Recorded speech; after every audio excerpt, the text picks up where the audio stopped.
બસ ખૂબ જ આજે ભગવાન માતાજીના આશીર્વાદ લીધા. અમે અહીંયા ઉનાના સ્થિત અમારા મહાકાલેશ્વર મંદિરના પણ આજે દર્શન કરીને આજે પ્રચારની શરૂઆત કરી રહ્યા છીએ અને બધાનો ખૂબ સાથ સહકાર છે.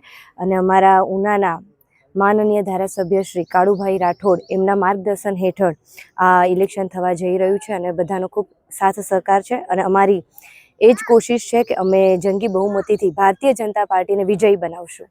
રાજલબેન, તમે એક લોકગાયિકા છો, ગુજરાત સૌરાષ્ટ્રમાં પ્રખ્યાત છો. તમને ચૂંટણીમાં ઉભવાનું શા માટે ઈચ્છા થઈ? બસ બધાનો સાથ સહકાર. અગાઉ પણ હું કહી ચૂકી છું કે મારા પરિવારની ઈચ્છા હતી. હું મારું આખું પરિવાર, મારા પપ્પા પણ અને મારા સાસરી પક્ષ પહેલેથી બધા ભારતીય જનતા પાર્ટી સાથે જોડાયેલા છે અને બધાના સાથ સહકારથી અને બધાના આશીર્વાદથી બસ આમાં આવવાનું થયું. તમે શું મુદ્દા લઈને પ્રજા પાસે જશો? પહેલી વાર ચૂંટણી લડો છો ત્યારે તમે શું મુદ્દા લઈને? જી બિલકુલ.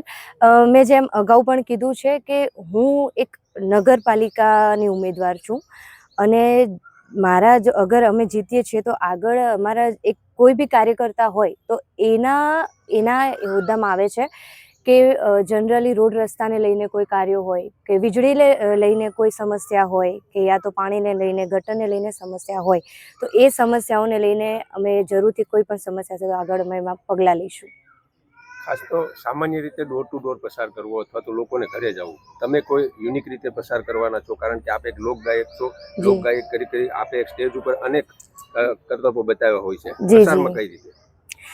બસ એ જ મેં કીધું છે, મારે જનતા સુધી પહોંચવું છે અને બધાનો સાથ સહકાર છે એટલે બધાને જઈને બધાની સાથે લઈને આપ જોઈ રહ્યા છો મોટી સંખ્યામાં અહીંયા બહેનો મારી સાથે ઉપસ્થિત છે એટલે બધાએ અમે સાથે જઈને બધાના ઘરે ઘરે જાશું, ગલીઓમાં જાશું ને બધાને મળશું. એ રીતે અમે પ્રચાર કરશું.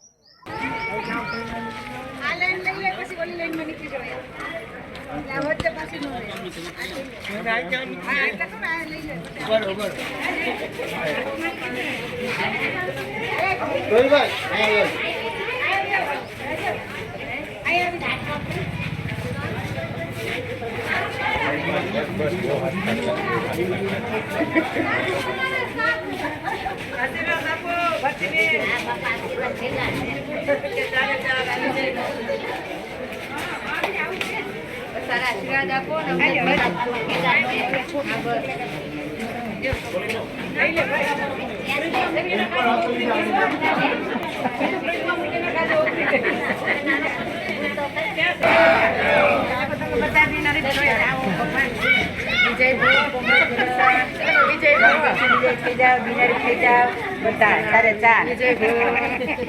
અરવિંદ, તારું કેપિટલ આવશે.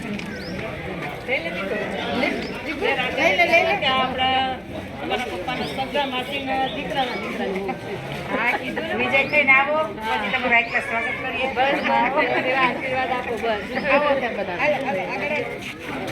આવજો.